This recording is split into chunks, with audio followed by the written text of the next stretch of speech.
Dr. Peter Chu, Here. Christina Wong, Here. Betty Conley, Here. Patricia Lock-Dawson, Deborah Brown, Here. Renee Launer, Dr. Christine Whitlisbach, Here. Dr. Leah Brew, Here. Max Disposti, Here. Karen Pines. We have a quorum. Thank you. Let's begin with introductions. I'm going to go ahead and start with the audience. Is there anyone in the audience that would like to introduce themselves? If so, yes, please step up forward. And any organization that you might represent. Jeffrey Liebert, AMFT, California. Welcome. Dean Porter, California Association for LPCCs. Welcome.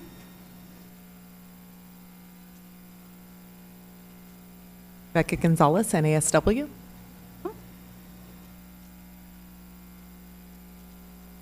Wallace, DCFS, LA County. For coming. Anyone else? Okay, we're going to start with introductions. I'm sorry. Would someone else like to introduce themselves? That's what I just looked at, too. Anastasia Johnson, Kampft. Welcome. Anyone else? Okay, we're going to go ahead and start with board introductions. I'm going to start on my far right. Ms. Pines? Karen Pines, LMFT representative. Max Disposti, public member. Leah Brew, LPCC member. Christine Whitlisbach, public member. Renee Launer, LCSW member. Deborah Brown, public member. Patricia Lock-Dawson, public member. Betty Conley, LEP member. Christina Wong, LCSW member. Peter Chu, public member. Sarita Kohli, LMFT member. Steve Sodergren, Assistant Executive Officer of the Board. Christy Berger, Regulatory Analyst for the Board. Kim Madsen, Executive Officer for the Board. Angelique Scott, Attorney with Department of Consumer Affairs. Diane Dobbs, Attorney, Department of Consumer Affairs. Roseanne Helms, Legislative Analyst with the Board.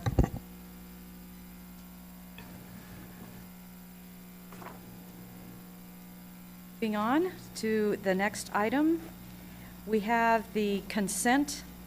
This is in the future, we're going to have a consent calendar which will have the minutes on them. So they will be voted in their entirety in one motion. If you want to pull the minutes from the consent calendar, you will have to request that, and that would be a motion and a second to have that removed, and then we can have discussion on that, and then we vote. So this time, the August 2nd, 2016 board minutes is being respectfully removed. No? It's the May. The May is being respectfully removed, and it will come back to us at a later time, so that is not going to be discussed. Yes? I missed the May meeting, so I may have missed this, but I don't remember the board voting or discussing consent approval for minutes. Did I miss it in the May meeting? At the May meeting, there were several board members that asked that that be looked at, and so we looked at it legally to see if it could be done, and it can. So we had a discussion, and okay, so the fact that I missed the May meeting explains why I wasn't in on that discussion at all?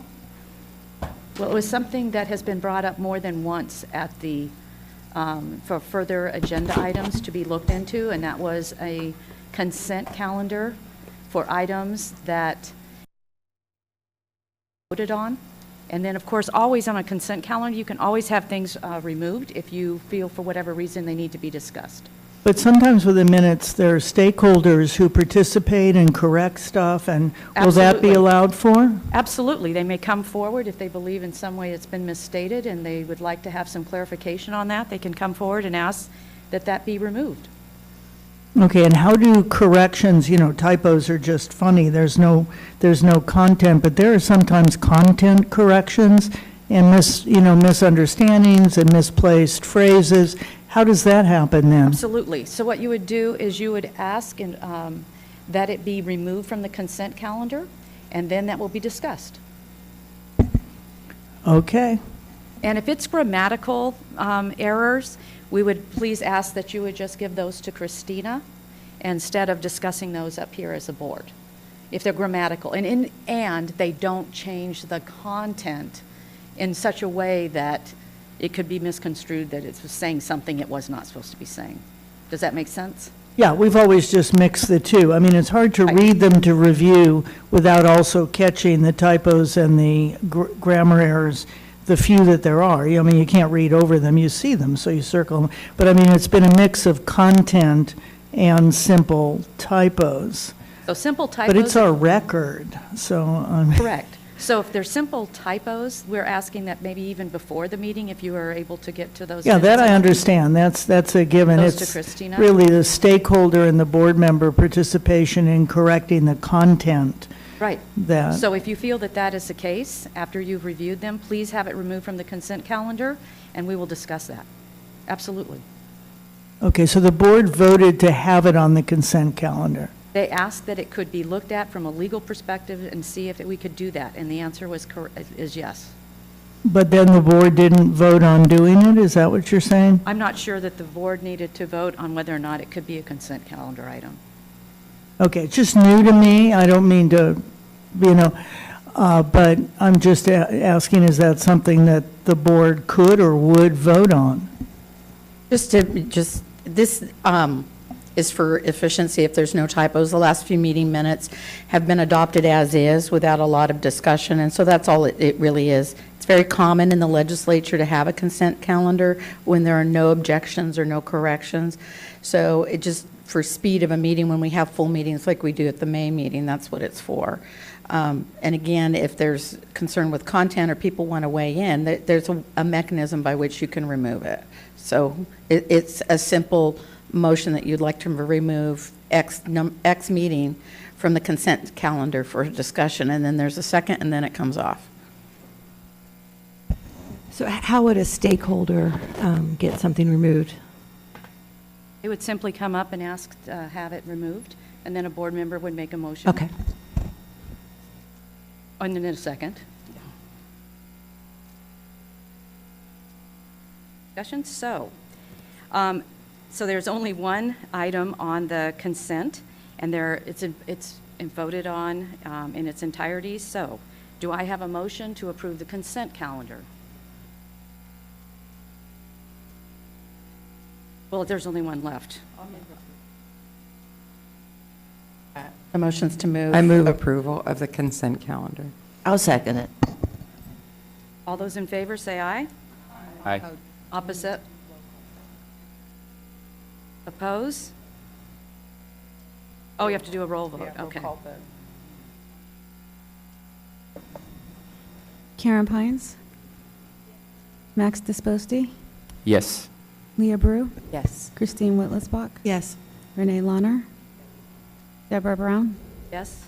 Patricia Lock-Dawson, Yes. Betty Conley, Yes. Christina Wong, Yes. Peter Chu, Aye. Sarita Kohli. Yes. Motion carries.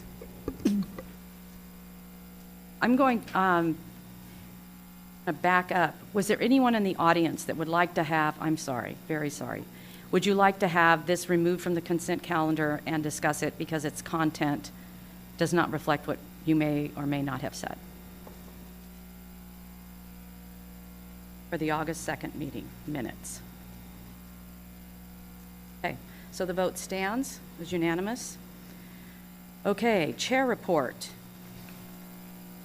The announcement of the Policy and Advocacy Committee, but first, before I announce who those new members are, I would like to thank Renee Launer of 9 years, who sat on the the P&A Committee. We thank you very, very much. That was a long time, it's almost a decade. And it is amazing. Thank you for stepping up to the plate. You were always there, you were always present, and we really appreciate your dedication and all of your time, from flying all the way up from Southern California every single time. The other person is Christine Whitlisbach, and we thank you. You served on there for 5 years. Between the two of you, that's 15 years of service on one committee, and we really, really appreciate that. Again, all the way from Palm Springs, and we I really appreciate your dedication and willing to just step up to the plate. Because oftentimes, as we have, the board members are very, very busy, and get people to sit on committees is sometimes difficult to do, and you guys were always there and willing to step up and do that. So thank you, thank you, thank you.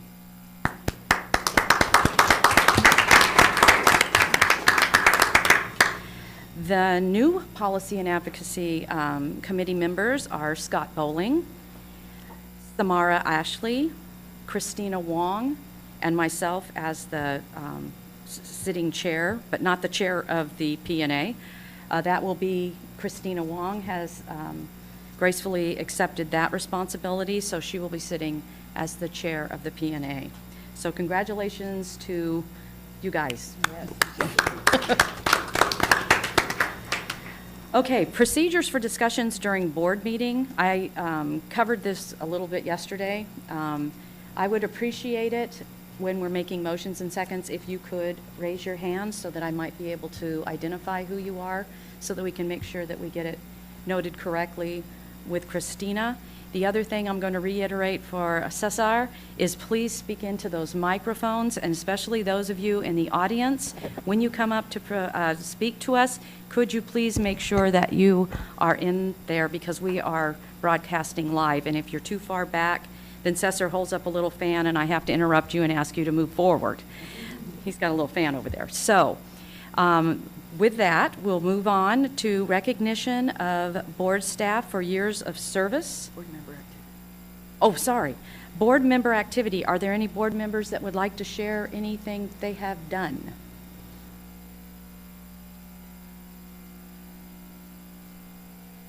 So we're going to move on to recognition of board staff for years of service.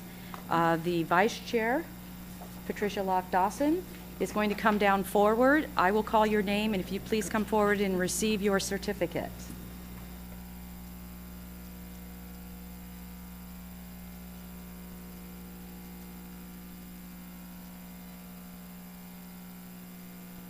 Okay, our first. Wait a minute.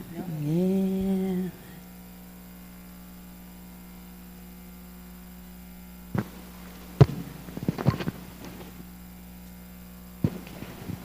Okay, our first individual is Joanna Nguyen, a licensing analyst, and she's been with us for 5 years.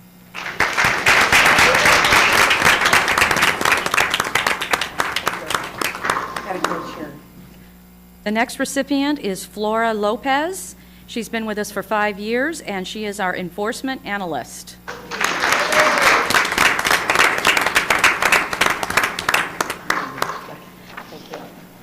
The next recipient is David Jones, and he is our office support and receptionist, and he has been with us 5 years.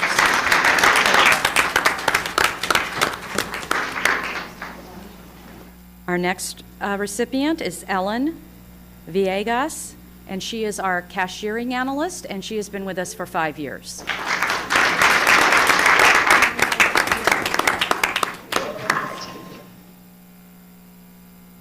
Next, we have Marcia Gove.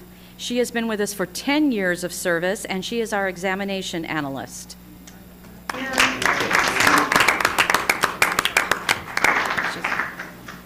And lastly, we have Michelle Ernisi Villanueva. She has been with us for 10 years, and she is also an enforcement analyst. Thank you.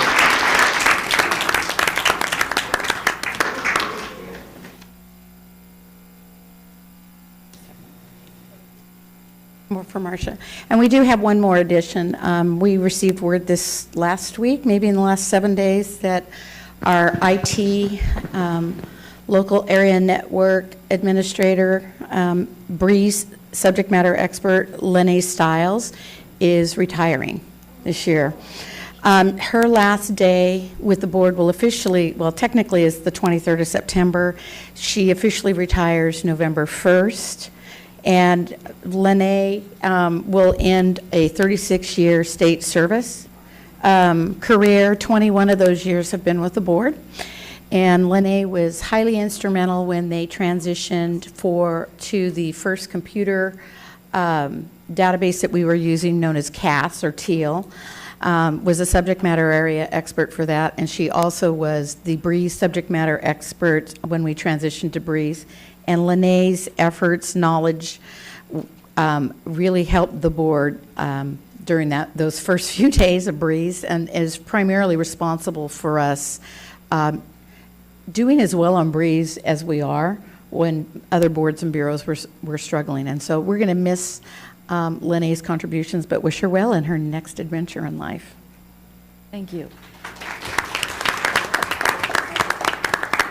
Fortunately, Marcia Gove came in the room. Congratulations on 10 years. 10 years of service as an examination analyst.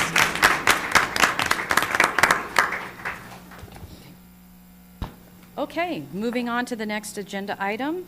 We have our executive officers report. So Kim, I'll turn it over to you. Okay. So the updated budget report is on the back table. So if you want to pick that up, one in the packet was incorrect. So we ended fiscal year 15-16, and the budget for that year was just a little over $10 million. And thus far, the chart in the packet shows that we've spent about 98% of our budget, just a little over $10 million we've spent. So we're pretty much on target. We're a little snug if we project out. The expense log that's in your packet is reflecting perhaps an overage of about $100,000. However, we have been working with DCA Budget Office and looking at our final expenses and just to ensure that we're not going to exceed our budget authority this year. And the work to date right now reflects that we will revert probably in the neighborhood of about $30,000. So we'll still be in the black by the hair of our chinny chin chin. So we shouldn't have to experience that next year. It was a combination of a lot of different factors leading to the budget getting this close. Just increase in cases going over to the Attorney General's office, increased exam expenditures, just a lot of different nuances. And so we are in the very fortunate position that we will not end the year in the red. So I'm really pleased to report that. As of June 30th, the revenue that we've collected is just a little over $9 million. So we're sort of on track for that. The fund condition report that you have is dated April 2016. It reflects the board's 15-16 fund condition at 5 months in reserve, which is fine. So all in all, we kind of made it through 15-16 just fine. Looking ahead, we're now in a new fiscal year, 16-17, and our budget is just over $12.5 million. This budget includes the 8.5 staff positions that we got for the licensing and examination units, our share of cost for the AG budget to add staff to the AG office, as well as to support a report of accountability from the AG with regard to our cases. So that's part of the increase. The increase in reporting was required through Senate Bill 467. Additionally, the budget also includes an examination augmentation to allow us to spend the money that we're collecting for the new exam, and so that was $1.8 million. So we, with all of these additions and subtractions and adjustments, the next year looks pretty positive for us. Based on all of that, as of April 2016, the fund report, or fund condition, is reporting 11.6 months in reserve. And it does reflect general loan repayments, the final loan repayment of $6.3 million. So 5-month reserve or 6? We'll be looking at an 11-month reserve in 16-17. 5 months for 15-16. We're now moving in, yeah. And I would imagine that that number is going to change because those projections were well before the budget was adjusted with the BCPs, which are budget change proposals. So, any questions? Jeffrey Liebert, AMFT California. I would imagine we're all very excited about the new positions being added to the board, and I'm wondering if there's any expectation of when those 8.5 positions would be filled. I will address that in the personnel report, but thank you for asking. Thank you. So that's our budget. Operationally, you have the statistics for the fourth quarter for the fiscal year 15-16. Not unexpectedly, the application volumes increased significantly in the fourth quarter. Part of the increase is just due to the natural receipt of applications. Graduation typically happens in May, and therefore we have all the registrants applying. So that's part of it. The other part of it is the law and ethics examination application volume. That's been pretty significant. Happily, despite the increase, we are still 30 days or less under in processing applications. So that's been exciting to keep those timelines stable. We issued 995 new licenses in the fourth quarter. And as of July 1st, we have over 106,000 licensees and registrants. So we've jumped about 4,000 since the last report.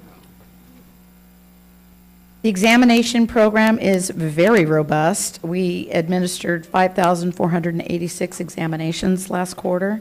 Of that particular number, over 4,000 were for just law and ethics exams.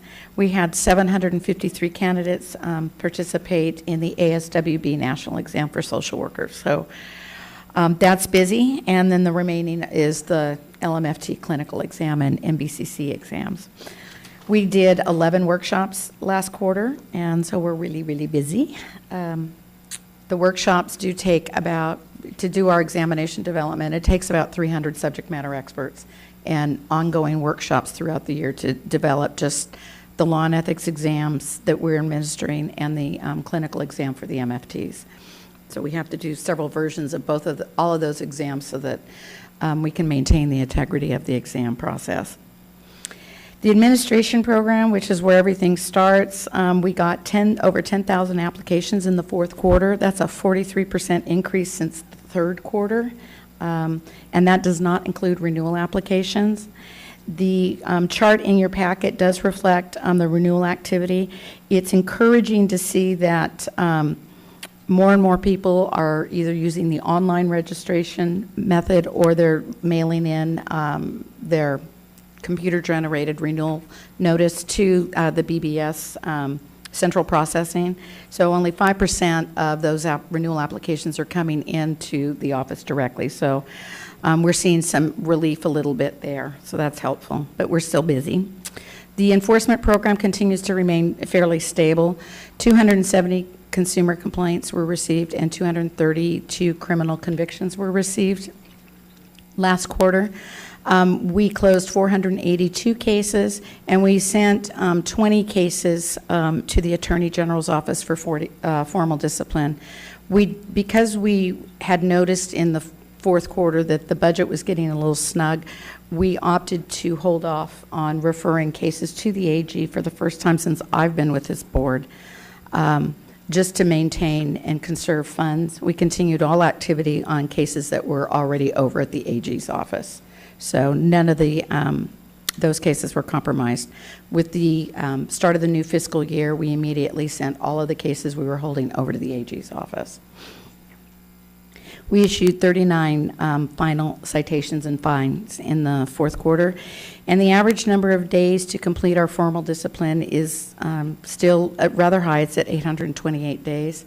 And you may recall that this performance measure is heavily reliant on the Office of Administrative Hearings as well as the Attorney General's office. So hopefully the new positions that they're getting in those areas will help reduce those timelines. And I'm looking forward to the report that comes from it too, because hopefully they'll be able to identify areas to expedite and move these cases through a little bit faster. I'd like to touch on our continuing education audits. We've started those again. That began January with the first audits, and for the first 6 months, we've audited 217 licensees. They were randomly selected, as Dr. Brew will attest. And I met a gentleman at the Camp Orange County chapter, and he had just recently been audited. Happily, both of you had passed your audit. Thank you. But of the 217 audits that we conducted, a total of 76 licensees, or 25%, failed the audit. The 3 top reasons for failing the audit are failing to take the required 6 hours of law and ethics that's required every renewal period, missing some of the first-time requirements, the specific coursework like HIV and substance abuse, missing those kinds of requirements, and the continuing education course was taken from an unapproved provider. In the chart, you will see the fail rate by license type. I do want to note that the LEPs weren't subject to renewals until recently, 2012, so it looks like there might be some more educational opportunities out there. Finally, in the midst of everything that we've done, exam restructure, audits, licensing, we managed to squeeze in just a few outreach activities, and those are provided to you in the packet.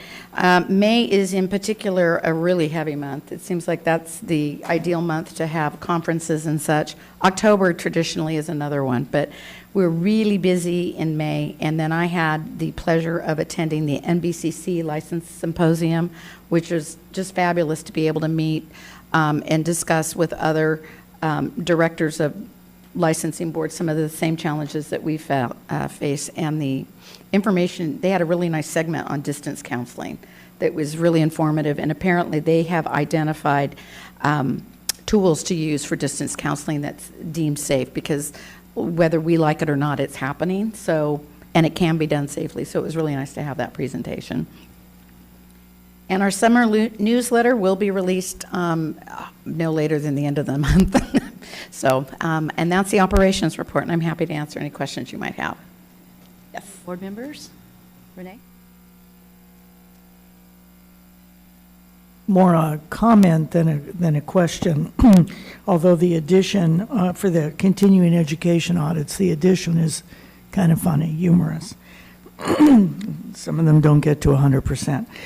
But, excuse me, what about putting in the, on the website, I'm struck by the failure rate. It's very high, very high. So you don't want to put on the website, we are not kidding, but I mean, you could put something, I think, reflective of this, that we've just resumed doing the CE audits, and looky guys, what we found, Yeah. I think would get people's attention, because that's a horrible failure rate. It was actually higher the first 3 months, if I recall correctly. It was well over 30%. Yeah. And then word got out, so it dropped. And then word got out again, and it dropped. And I think we're looking at closer at 20% now. Lisa, is that correct? Yes. Lisa is our CE audit analyst, and she's done a fabulous job. And we are taking, I've put something in a couple of the newsletters. I think I would like to publish this information in the newsletter. I think that would be informative. And we are mentioning it at every outreach event that we're not kidding, we are auditing. We can certainly, if it's the board's pleasure to put it on the website, I'd be happy to do a little blurb, and we can put it on there that pay attention, we are auditing. And what the consequences are, it's not nothing. It's a No, cite it's a and cite and fine. fine. It's a cite and fine, and I can tell you, if you're going to miss all your CE, it's a 4-figure fine. So, if you've done no CE, you're going to get hit with a max. So, Christina? Thank you. So does it have a guideline, for the cite and fines? How many CE you missing and how much, money you will have to pay? yeah, we have developed just sort of a scale to use so that the fines are consistent. So, for example, if you've missed your law and ethics requirement, you're getting a 3-figure fine. So, yeah. But they always have the opportunity to appeal and request an informal citation conference, and if they don't like the outcome of that, then they can appeal it to the Attorney General and go to a formal hearing. But if you want to do that, it's up to you. So will that guideline be published also? Or just, just for the internal reference? It's for internal reference, yeah. Thank you. Thanks for the nice report. I just have a question about the average number of days to complete the formal discipline action. Can you say something to assure the public that we're doing all we can? And I think that would be helpful to assure our constituents. Yeah, we're really mindful of that. We have 2 positions dedicated to monitor all the cases that go over to the Attorney General's office, and they make routine checks to find out the status of the case. So that's their job. That's all they do. I refer to it as nag the dag, and that's really what they do. They just pick up the phone or send an email and follow up. So, and we've also looked at our internal processes to find deficiencies where we can. And so we've implemented those, one of those being when we send a case over to the Attorney General's office and it's completely appropriate to consider disciplinary terms or probation, those the initial offer of terms is sent over with the case so that the DAG or the Attorney General assigned to it can begin those negotiations after the case is served on the respondent. It's kind of interesting, though, to me, we had sort of an informal study to see if that was really resulting in any type of increased motivation to settle. And just the first 6 months of that use, it didn't really show a lot of motivation. If any, those that are registrants or want to be registrants, they're a little more motivated to settle, so those cases do get settled a little more quickly. But for a licensee, because we don't take away the license until the action is final, they're still allowed to practice. The only carrot, as it were, is that once the accusation is served, it does get published on our website. So, I don't know. I want to take another look at that because that was just done for the last 6 months of last year. It's just an idea. Is it possible to have separate categories about the average number of days, so instead of lumping all together? I know that we separate out let me find that. We do separate, if you look at desk investigations, so these are the investigations that are conducted by the analyst in-house. Their average number of days for the year was 97. If you look at the average number of days that we assign to a non-sworn field investigator, which is our investigator out in the field, Ann Glassmoyer, it takes 137 days to close those cases. And even D of I cases are taking less than 300 days. So, where we have the control over the case, we're able to affect that outcome. I don't have the challenge for the AG is I don't control their workload, and that was part of the reason SB 467 was introduced, was to hold them to the same accountability standards that all the boards and bureaus are being held to. Is there a way to track or to give the statistics, like the more egregious or more serious, like to report those statistics to show that we're really on top of that?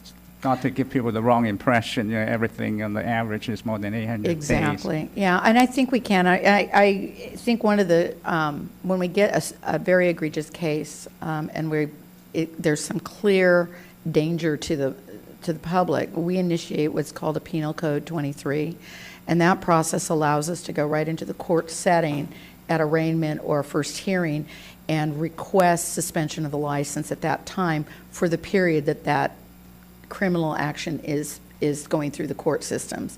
By and large, we're fairly successful with that, so we're able to take the licensee out immediately. What we tend to do in those situations is wait for the conclusion of that case and then use the conviction as our accusation, because it's cleaner. It's cleaner. Yeah. So if you want, we can take a look at perhaps next quarter breaking out. Yeah. I mean, as you know, the legislature is very much interested in that question. So I think the better we show our statistics instead of lump sum, I think it would help answer some of their questions. All right. Yeah. I just had a question about the failure rate for the CE audits. Just wondering if there is a breakout of how many were the first-time renewals. Oh. Do we have the capability of doing that, Lisa? To show the first-time renewal folks, the failure rate for them, first-time renew? Okay. Curious to sort of say that. And when we're saying missing first-time requirements, that was one of the top Right. reasons. So is that for a licensee that has been licensed for many years but had never taken the, Generally, the first-time requirements pop up in your first renewal. Right. Right. So, I mean, we can break that out too and let you know what those coursework, what that coursework was. Most of the first-time requirements for a lot of the licensees are already incorporated into their education. Right. So this might be for maybe an out-of-state applicant who got a license with us and might need to satisfy that first-time requirement. So break out enforcement. I had one more question about the renewal activity on page 14. Yeah. What does DCA processed mean, and what does BBS processed mean? Okay, so about 100 days or a little bit more before the expiration of your license, there is a computer-generated renewal that goes out. And on the back of that renewal coupon is a PO box. And where that renewal, if you use the renewal coupon, it goes to Central Cashiering, which is DCA. And they handle renewals for the 40 some odd boards and bureaus if people are using that coupon.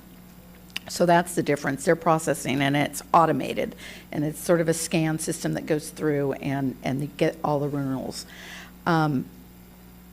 Versus the manual renewal that sometimes people, even with the coupon, will just mail in the coupon to us, or they'll use the manual renewal form on the website. Thanks. Tricia? I'm just curious how long it takes you, on average, if you could estimate, to do an audit. You probably should come up and talk, Lisa, into that. Sorry. If you weren't doing such a great job. And also how you select. I know it's random, but what do you use to pick those folks? Okay, so I select them randomly, and the Breeze system does it. Okay. I don't know who's going to come up on it. And I send the letters out on the 1st, usually the day before the 1st, and I expect them back by the 30th. Normally, as Ms. Brew can attest, I'm done within 2 weeks. If you send it to me, I'm going to try to get you your response in 2 weeks.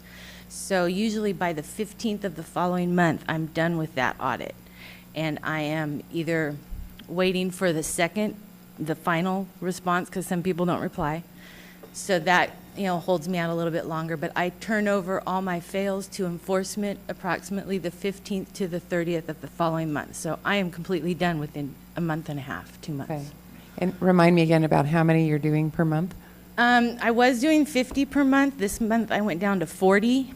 And due to staffing and stuff, I am going to lower it a little bit more this month. But I am trying to keep at least 25 to 30 every month. And then, so when folks respond to the audit, and I guess I could have asked Leah this, but they just have to provide documentation for their CE, right? That's correct. So, okay. And I guess I would just say to our licensees too, this isn't a gotcha kind of thing. We're not trying to, but it is something that we're charged with protecting the consumer. So we do need to make sure everybody's up on their CEs. So I always hate to be the long arm of the law and be And I'll be honest with you, penalizing when they the- call me directly and they pretty much confess that they don't have them, I tell them straight up, I'm working with you.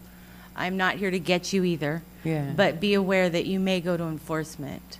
They are aware. And I do always encourage everybody, if you don't have all of your CEs during the time frame, do them before you turn them into me, though. At least show good faith that you're getting them done. Okay, that's good to know. All right, thank you. Could you just for the record state your name? Lisa Sigelski, I'm the continuing ed analyst for the board. Thank you. You're welcome. Yeah.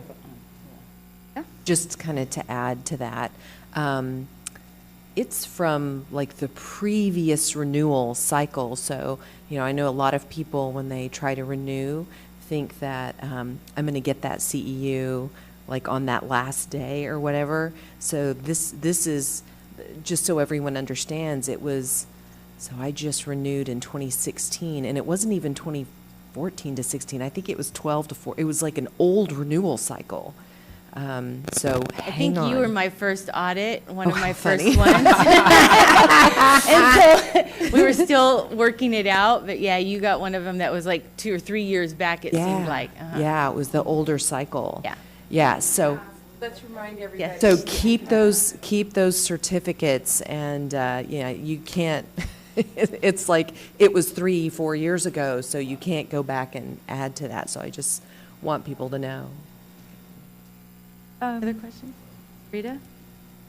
I'm just curious then, what is the rationale for doing that? So let's say you're auditing somebody from the 2012 to 14 period, but now it's 2016. And in the 14 to 16, they had all their CEs. Actually, in regulations, you're required to keep your CEs for 2 years. So I think in your case, you had renewed in 2015 possibly. Got you I for think 13 to 15? I think I got the audit right before my renewal of this cycle is Yeah. why. So it was just the previous cycle, but I was about to renew again. So that's why I think my renewal time's February, so I think I might have gotten it in November, October, or something like that. Yeah, so that's why. But I mean, I was still thinking like, that's old, right? Because it was my previous cycle. But you should still have the certificates because you're required to keep them for those 2 years, so. Yes, Christine? I just want to make the comment that when I was on another board, it was their policy, and I don't know if they still do it, that every board member who was a practicing clinician, that they were audited every renewal cycle. It wasn't random for them, so. Oh, really? Are you suggesting we should make that happen? I'm not suggesting anything, I'm just pointing it out. Thank you for sharing. That's pretty Any other cool. questions from the board members? I have one. Okay, thank you. I remember the previous board meeting, we were talking about the use of social media, and there were a lot of improvements on the use of Facebook, which I noticed myself. So can you tell us a little bit where we are right now, if we're still using as we thought we were going to? And Yeah, we're still using Facebook and Twitter. Actually, Charles Johnson is sitting over there very inconspicuously, but he's responsible for monitoring and posting all of that. We're primarily using it to post information that we want to get out there very quickly. We are refraining, and it gets kind of challenging from the lovely little comments that are left for us.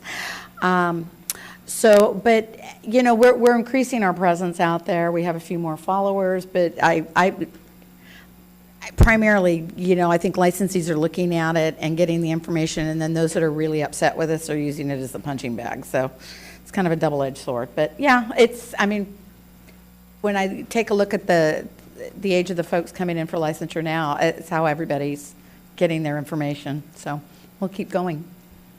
great, thank you. Any member of the public like to comment or have any questions? So we'll go to personnel, and this is the one I think Jeff was interested in. So I'm happy to announce that we've got 5 positions filled. We brought on Sasha Addison. She is now our new fingerprint technician. So she's processing all those live scans and following up with folks who don't have clearances and such. And she's new to BBS. A gentleman by the name of Samuel Hall will join us on Monday.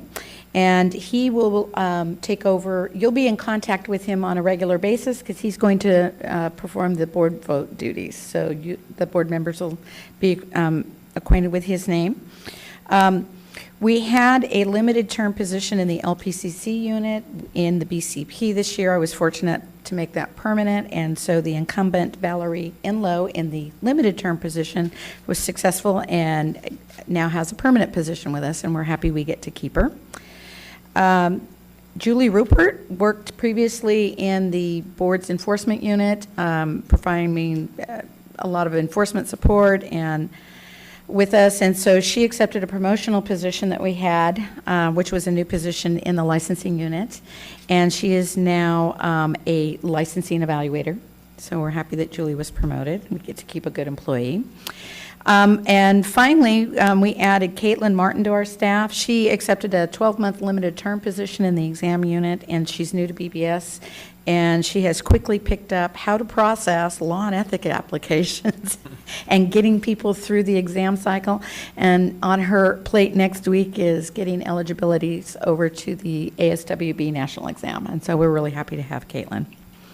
Sadly, we have to announce a departure out of the exam unit. Relina Amaro was primarily responsible for submitting eligibility to ASWB nationally, and she accepted a promotional position with the Department of Public Health. We had a departure in our enforcement unit. Melissa Lara accepted a promotional position at the Board of Registered Nursing, and Ms. Lara previously conducted all our subsequent arrest notification investigations.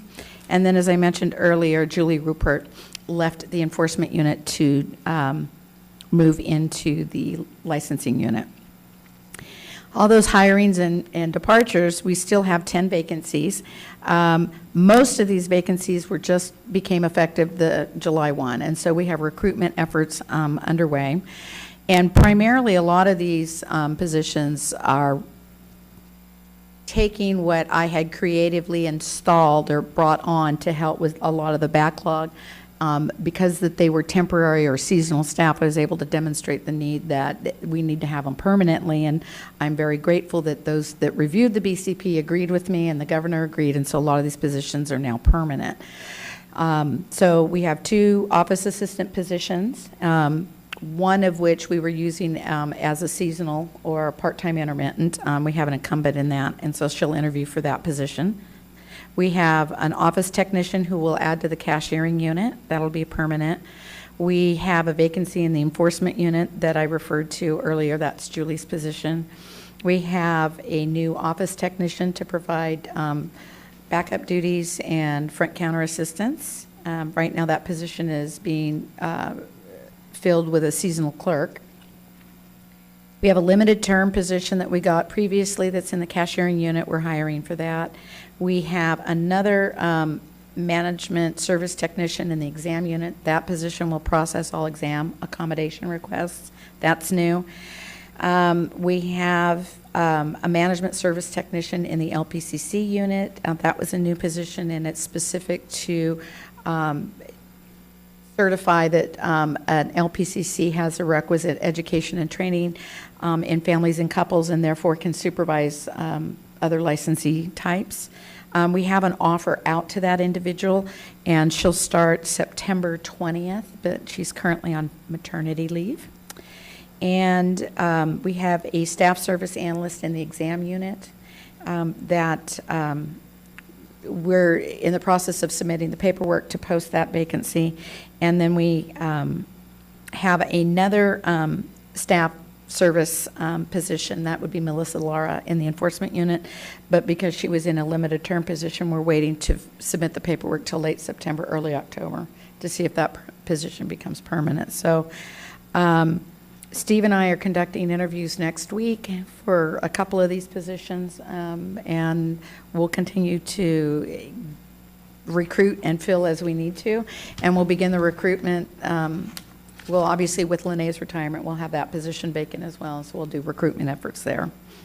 So that's where we're at on personnel. Leah?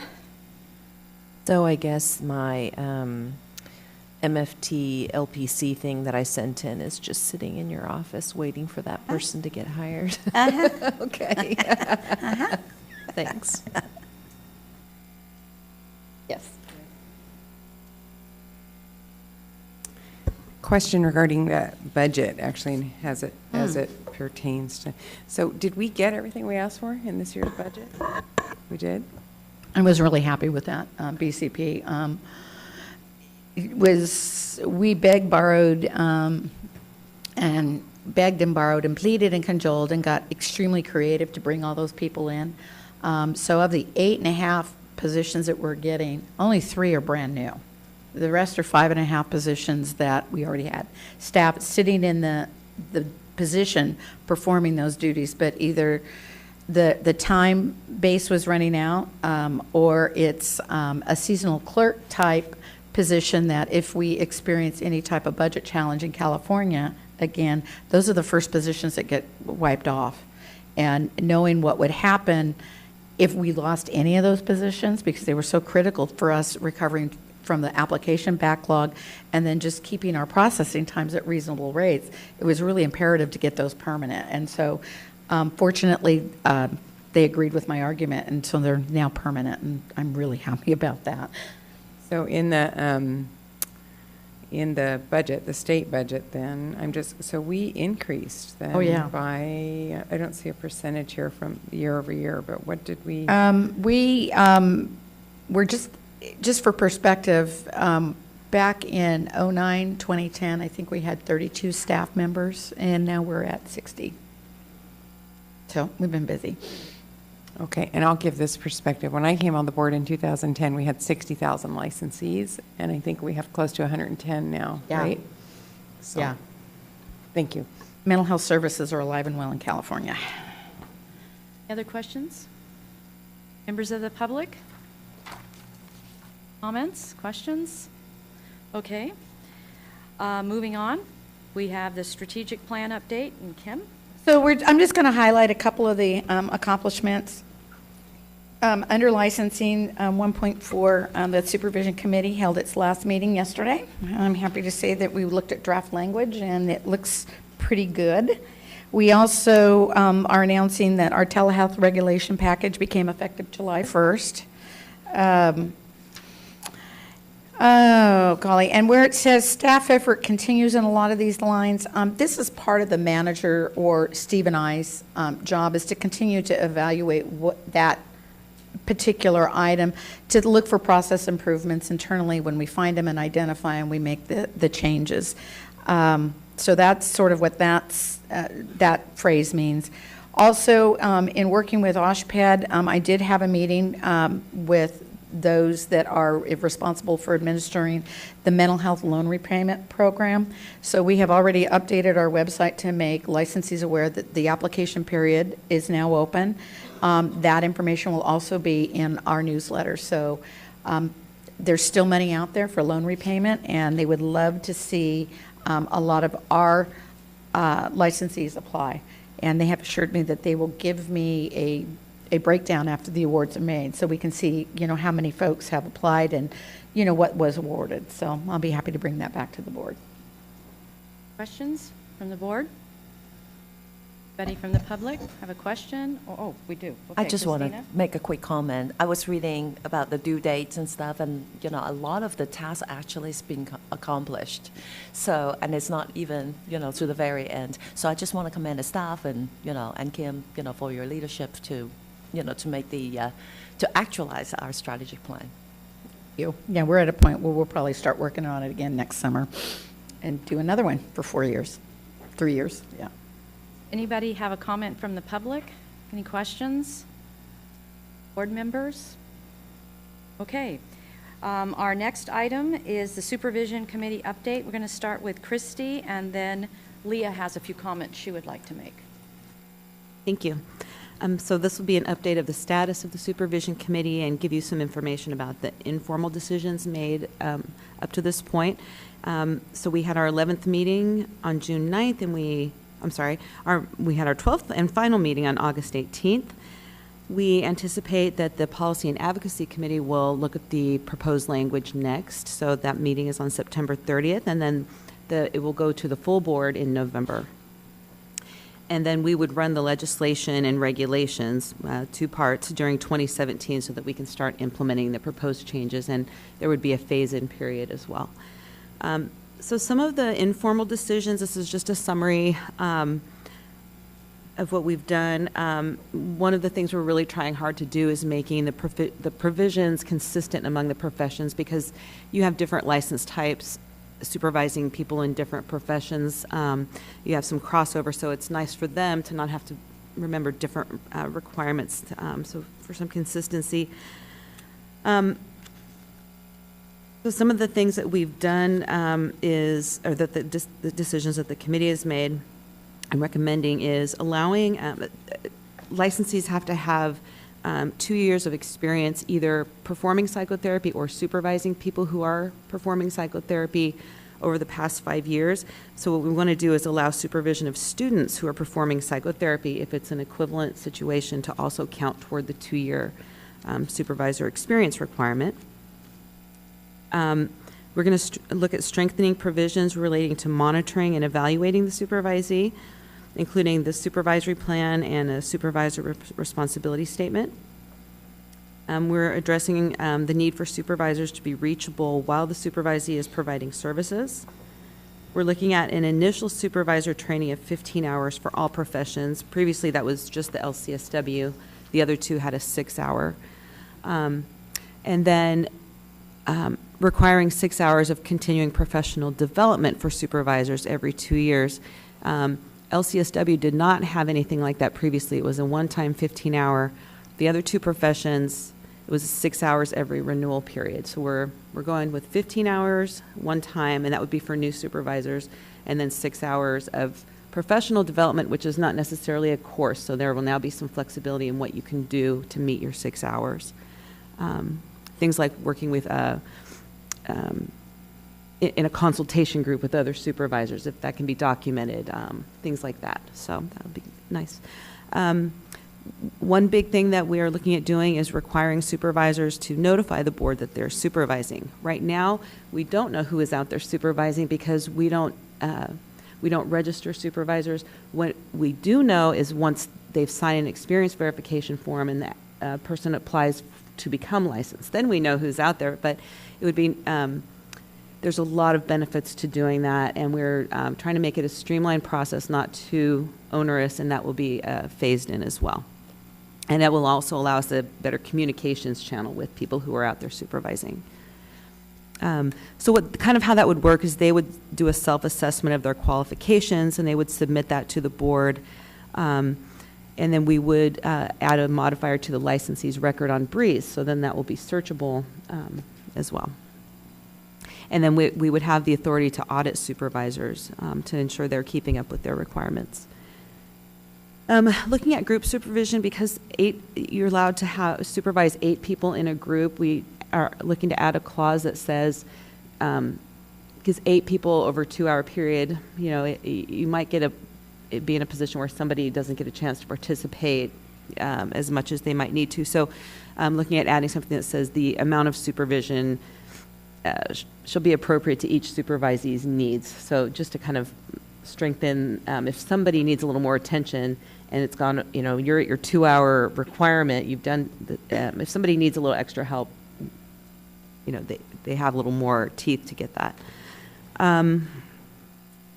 We're looking at allowing triadic supervision in place of individual supervision. So that's where you have 2 supervisees with 1 supervisor. So right now, applicants have to have 52 weeks of individual supervision. The rest can be groups. So now that 52 weeks can be triadic as an option. We are looking at requiring applicants who have completed their experience hours to continue receiving 1 hour of supervision per week per work setting. It's in the law right now, but it's not very clear, so we're just really clarifying that, and we discussed, you know, what is necessary. We kind of reconsidered the whole concept and kind of landed back here. So, so all of that, and this is just a summary. There are some other things that you can look at in the most recent packet. Contains the proposed language, and then we'll have another version of the proposed language for the Policy and Advocacy Committee materials. So we're also that proposed language, there's a separate thing that we're looking at is sometimes an applicant will contact us and say, my supervisor, they've passed away, or we've had situations where the supervisor has dementia now and they didn't get their hours signed off. So we want to have some sort of a formal mechanism where the applicant has a way to document that and provide us with, so that we can have a verification of that experience.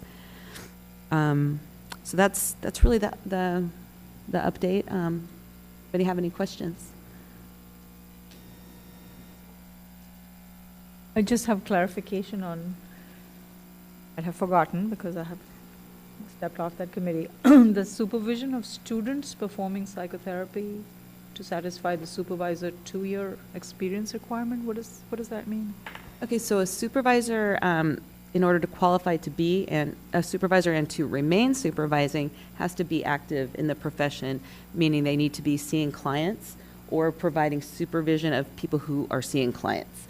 So, so basically, you have to be active. And right now, to meet your 2 years, if you're doing supervision and not so much seeing clients, so you have to either supervise an MFT trainee, MFT intern, associate clinical social worker, or an LPCC intern. So what we're now going to allow is social work students and LPCC trainees. And that hadn't been allowed in the past because those professions cannot count pre-degree hours, but they do get that kind of experience while they're in school. They are learning to provide psychotherapy, and there are people, licensees, providing supervision in those settings. And so if that's at an equivalent level, why not allow that to count toward the supervisor's ability to qualify? Does that make sense? Yes, the 2-year thing confused me, because you still have to be licensed 2 years to start supervising. Yes, exactly. But you also have to be active. And then in the previous 2 years, you have to have been active, and so we're saying the supervising the students would count towards that. Yes. Okay. Actually, it's more 2 of the last 5 years. That 2 of the you've had 5 years, yes. Right. So is it okay? Just want to make sure there's any other questions for Christy. Have another question? I have one other question. The other question was around requires the supervisor to ensure that the amount of group supervision is appropriate to each supervisee's needs. Are there going to be some criteria to do that? This is a subjective thing, right? When we left it, it's not very specific. It's more there to, it's not something we can go out and enforce necessarily, but it's something that, what happened was the discussion was, is 8 too many? Is 8, an appropriate number in terms of group supervision? Is anybody seeing problems? And kind of thinking about it, when you've got 8 in a group over a 2-hour period, not everybody's going to get a chance to maybe present cases that they've been seeing, and if say they have a client in crisis, well, it's important for that supervisor to address it. So the language itself is kind of. So I absolutely get the intent of it, and I agree with the intent of it. I think that every supervisee should get what they need from the supervision, whether that's in a group setting or individual setting. I just see this as just throwing a supervisor for a loop, and who's to determine whether the supervisor made that right call or not, unless we have something specific that we could put forward over there. I think we're creating some issues here, and I think Leah would like to speak to that. Sure. Well, we'll all get to hash out the details of these after it goes through the Policy and Advocacy Committee. But yeah, I think it was just something that the actually stakeholders brought up, wanting to add some, additional protection to make sure that the supervisor realizes they have the responsibility to make sure supervisees get what they need. And so just something to fall back on. But I don't know that it's offering a fallback. This is what I'm saying. So unless we were to say everybody's required to have individual supervision in addition to group supervision. Right. And of course, nobody wants to do that because the agencies couldn't afford that. So, right, they have to have 52 weeks of individual supervision, but they could be doing supervision for 3 years, right? So it could be all group after that. So it's just to make sure that supervisors understand that, hey, in certain circumstances, you may need to do individual supervision on occasion with someone in your group. We can have a further discussion. I just think it's going to be very difficult to enforce, and it's hard to find supervisors. Yes, it is. So we're just putting some more, making it harder for people, particularly if we are also saying now we're auditing supervisors as well. We'll just create issues, and there's a dearth of supervisors out there, particularly LCSWs. So, Renee, do you have questions of Christy or Leah? Well, I just wanted to ask, I have a question for Leah. The 8 number in the 2 hours, is that going to be something we're going to talk about, or is that set already? Up to 8. 8 for group supervision. I assume everything that's in here we'll be talking about as a board once it goes through P&A. That was my assumption, that this was just a committee recommendation, but it's not by far the final decision yet. Yeah, so And- we'll hash through each one of these. Leah's correct. This is like every other working group that we've had where we bring forth a recommendation. But at the end of the day, the board always has the opportunity to make comments or make changes before we go final, before we decide we like the final package and take it off. Our goal is to bring it to P&A and have a healthy discussion there about it, and then bring it to the November board meeting and have another healthy discussion about it. So, because we would really, the goal is to be able to have language in a format that you approve so that Roseanne and I can go shopping the bill down the halls at the Capitol so we can introduce it next year. Christine? I just wanted to say, I understand your concerns, Rita, but I've not worked on this, and it's the first time I'm hearing about it in this context. But other professions have similar language with regard to supervision. I mean, it's a pretty standard language with supervision. So I don't know, I just want to throw that out there. It's not uncommon to have that type of language. So.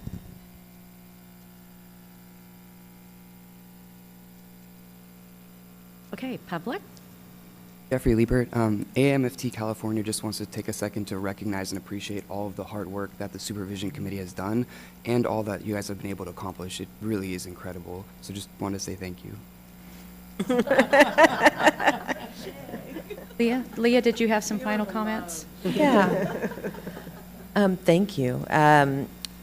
I just kind of as a philosophy that what we were trying to do, in addition to finding consistency among the professions, right? Because supervising in one profession in some ways is no different than another, is also efficiency. If you remember, we ran the buckets legislation to make the process a lot more efficient, to increase rigor, which is hard to balance with the needs of the agency and not scare away people from wanting to be supervisors. But many of our stakeholders agreed that there can be and has been a need for improvement with some supervisors.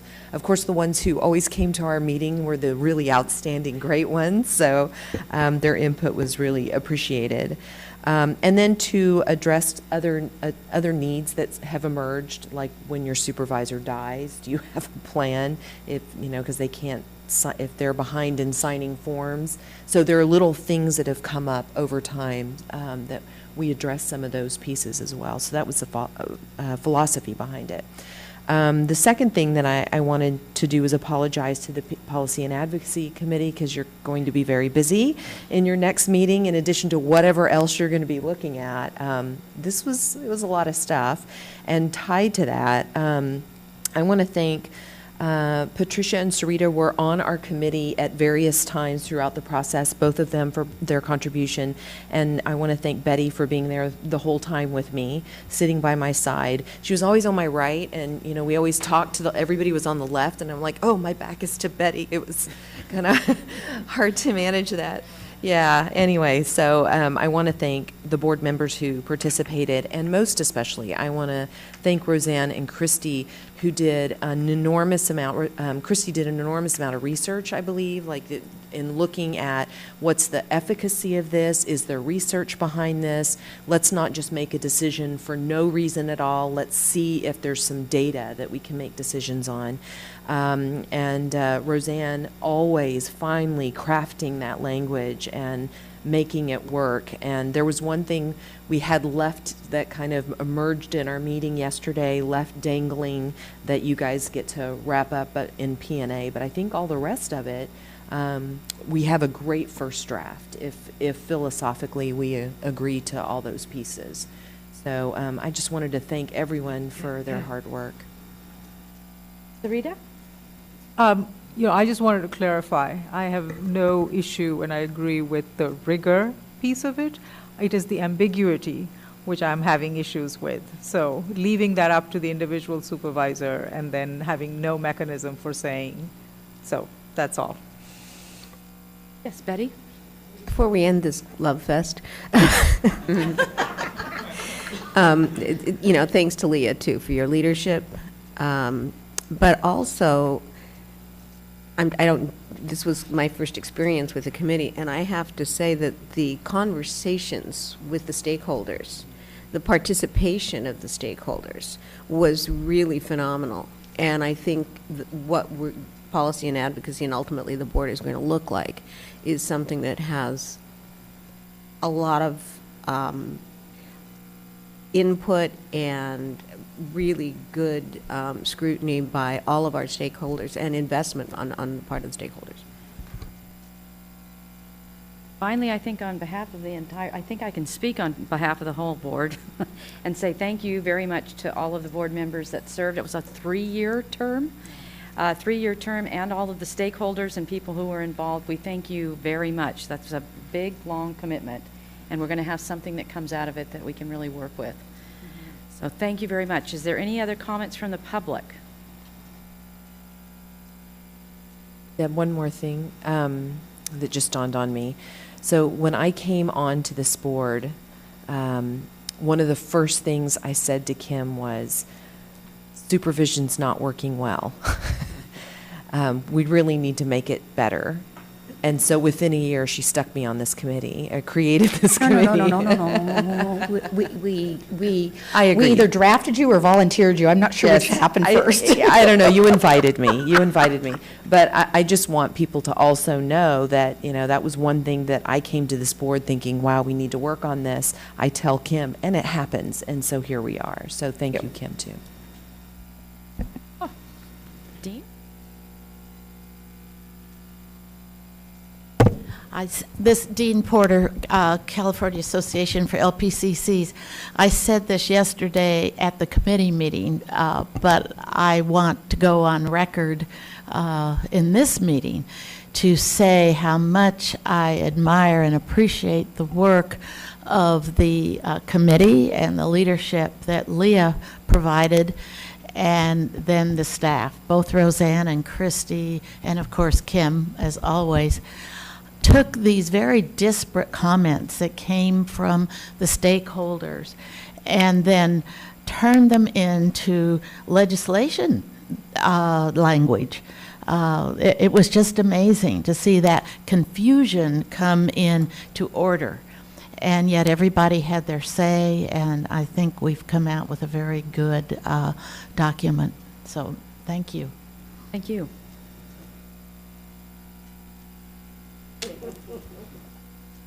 Okay. First of all, we're going to move a couple of items. All right, we're going to go for a 10-minute break, and we'll be right back. Okay. Got people telling me different things on both sides. Is the bathroom fixed?